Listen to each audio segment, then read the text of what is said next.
All right, good afternoon. Welcome to our next session, which is one I've been particularly looking forward to, I have to say. Robin Massart is from the European Commission, and he is a representative on age verification. So as a Safer Internet and Age Verification Officer at the European Commission, Robin is passionate about creating a simpler, safer and more inclusive internet. And he has several years' experience in creating policies that focus on web accessibility, the Better Internet for Kids strategy, or Plus Kids Plus strategy now, and multilingualism at the European Commission. So welcome, over to you. Okay, so hi, yeah, as just introduced, my name is Robin Massart. I work for the European Commission in DG Connect for the unit responsible for web accessibility, multilingualism, and the Better Internet for Kids strategy. So today I will give you an overview of the Commission's approach to age assurance and age verification. And first I will cover the relevant legislative and policy landscape. Then I will talk about our work on a harmonized standard for age verification online. And finally, I will cover briefly the process involved in creating such a standard. So just before I start, a word on terminology, because people often use age verification and age assurance interchangeably. So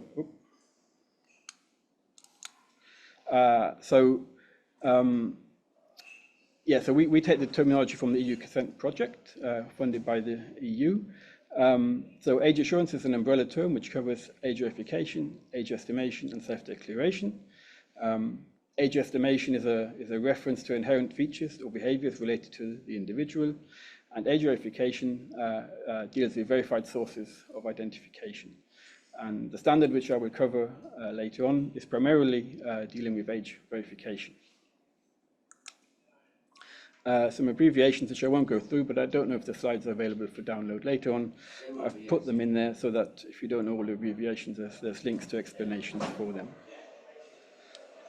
So moving on to the policy side. So starting with the European Strategy for a Better Internet for Kids, or BIC+. This was published in May 2022 and has as its core vision an age-appropriate digital services with no one left behind and every child in Europe protected and empowered and respected online. The BIC+ strategy proposes actions around 3 pillars. These are Pillar 1, a safe digital environment to protect children from harmful and illegal content on online content. Pillar 2, to empower children in the digital world and give them the necessary skills to make safe choices and express themselves online. And finally, Pillar 3, to improve children's active participation with more child-led activities to foster innovative and creative digital experiences. And with regards to this conference, it's mainly Pillar 1 that is the most relevant and for this presentation. So under Pillar 1, there are a couple of actions relevant to age assurance online in which the Commission is working on. The first one is the creation of a standard on age assurance or age verification. And the second action is an EU digital proof of age based on the date of birth within the framework of the EID proposal.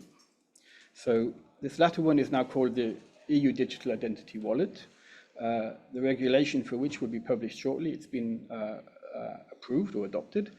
And the former, so the standard on age verification, is one where we are now in the process of drafting a standardization request.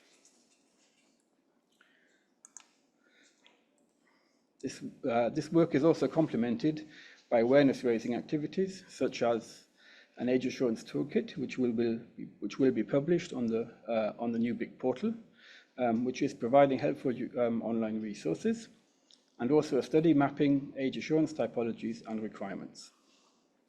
Further, the Commission has set up a task force on age verification with member states, as well as with ERGA and the EDPB.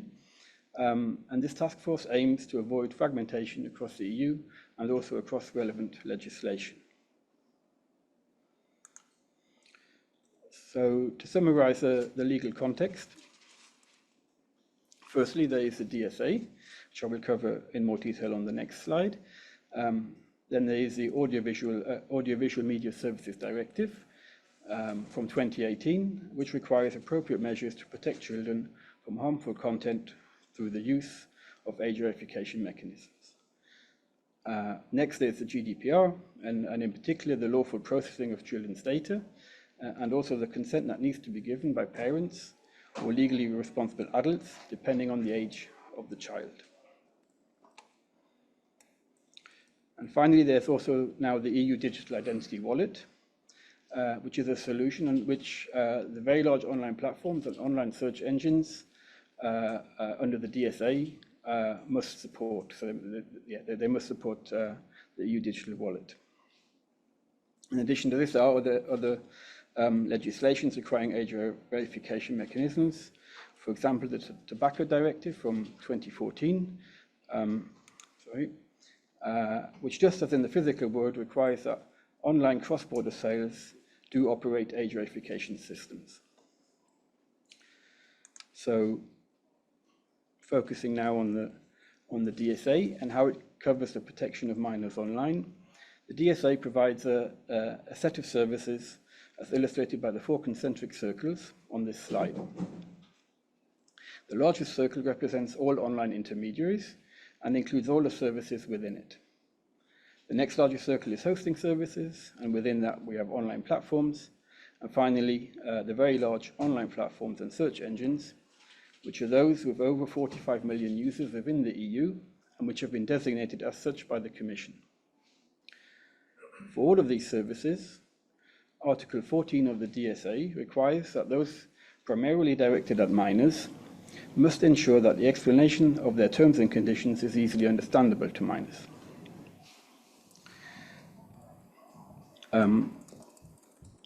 For all the services considered to be online platforms, regardless of their size, Article 28 applies. So this states that for those platforms accessible to minors, measures must be taken to ensure the privacy, safety, and security of minors in the service.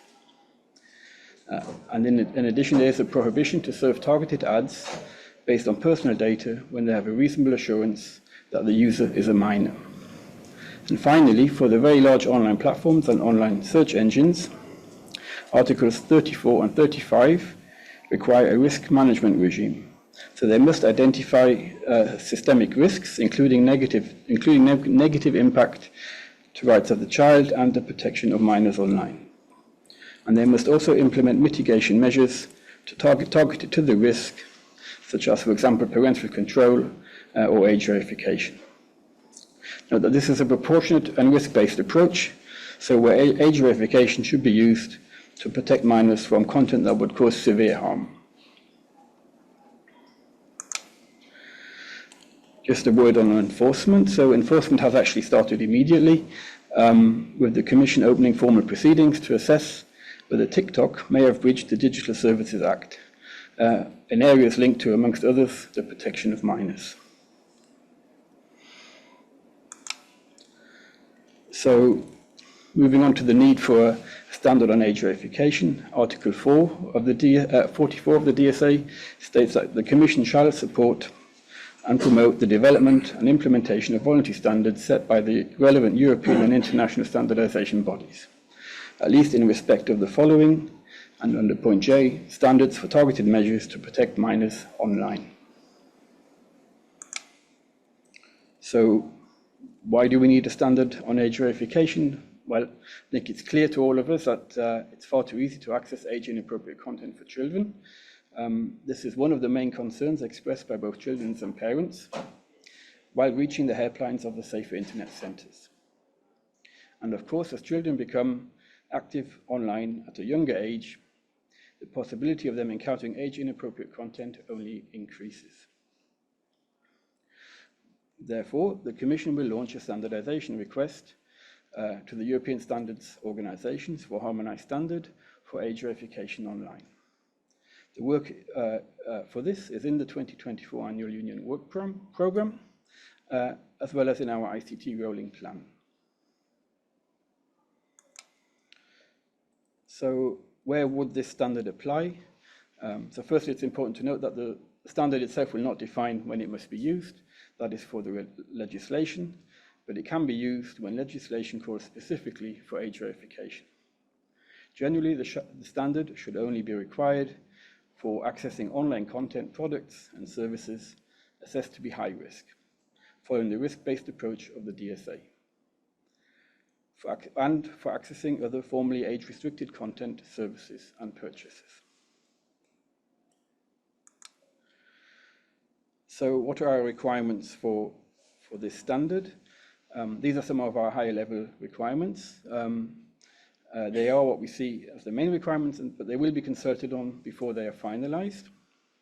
So the standard should be technology neutral, it should conform with EU legislation, for example, including legislation on accessibility, because if we're going to have the standard verify age across the whole of the EU, then it needs to be usable by all persons. It should be robust and effective. It should be interoperable, support data minimization. It needs to be transparent and privacy preserving, such as, for example, double anonymization. And it should serve the best interests of the child. It should be accessible, inclusive, understandable, and hard to circumvent.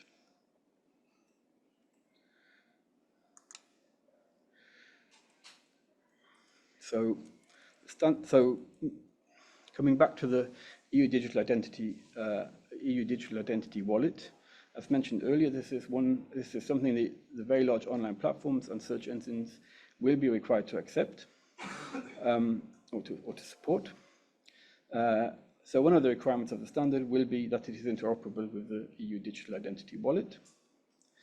The proposed regulation for this has now been adopted by both the European Parliament and the EU Council of Ministers, and it is now in the process of being published in the official journal, the main practical deadline being in 2026.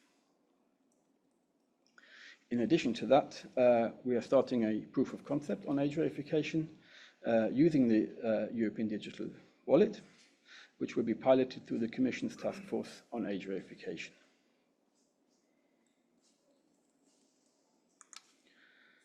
So we are currently drafting the standardization request, and before formally submitting it to the European standards organizations, we will request input from the ESOs themselves, so from the European standardization organizations themselves, and also the relevant stakeholder organizations, as defined in the regulation on standardization.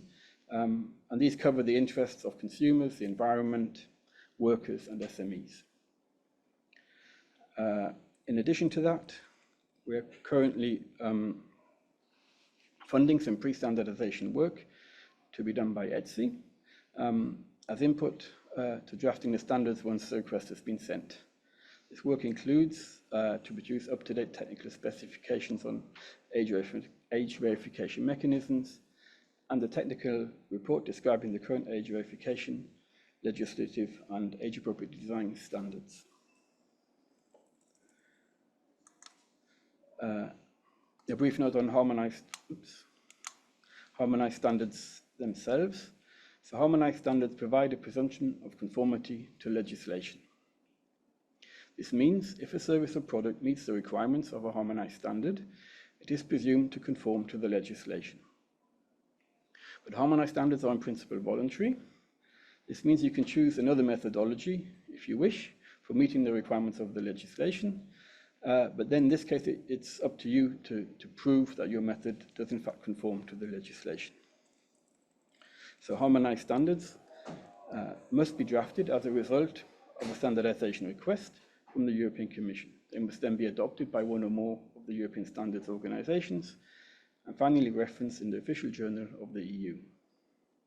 Creating them takes time, normally at least 2 years from when we submit the request to the ESOs, but of course that depends very much on the complexity of the standard.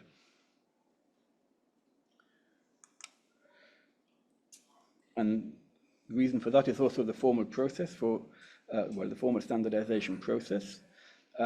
So first of all, the Commission sends their request to the European standards organizations. They must then accept or reject the request. If they accept, they must then draft and adopt the standard within the time frame set in the request. And they must then submit the standard to the Commission for harmonization. The Commission then validates that the standard meets the requirements of the request, as well as the general requirements of the standardization regulation. And once it is satisfied with this, it publishes a reference to the adopted standard in the official journal of the EU. And at that point, the standard becomes a harmonized standard. So,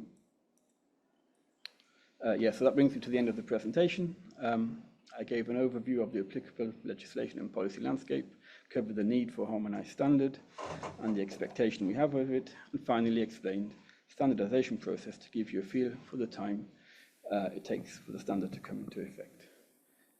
If you have any questions. Great, thank you very much. Any questions?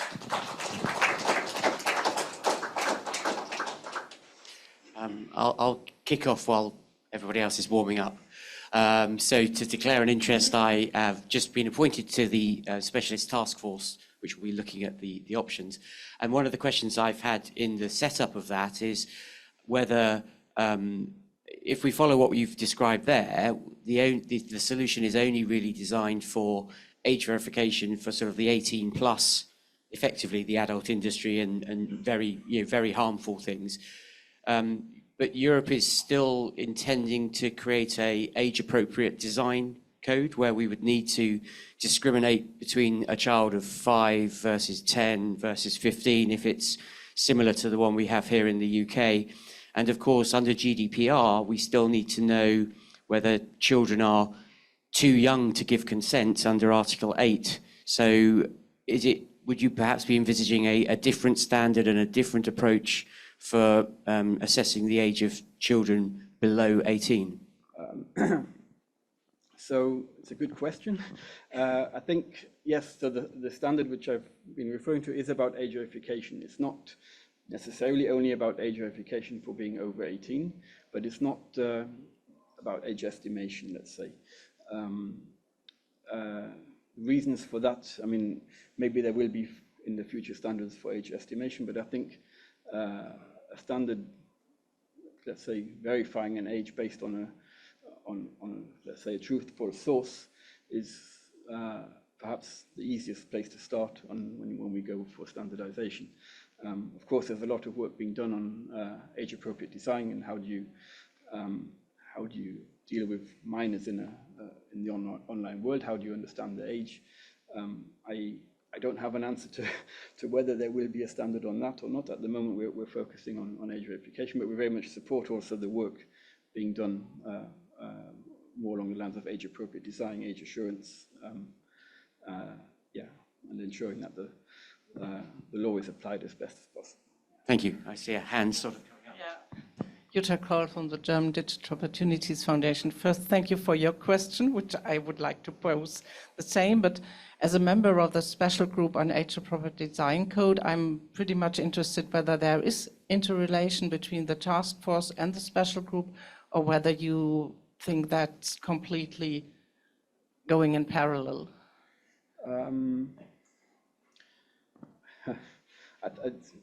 There will be some coordination between the two, but the task force is specifically about age verification and trying to come up with a solution to support that aspect. For the design code, that's something we're still reflecting on and how to go forward with that and the timelines for that. Thank you. Any other questions before I ask another one? So EU consent was a pilot project initiated by the European Parliament and then obviously commissioned by your team in the Commission.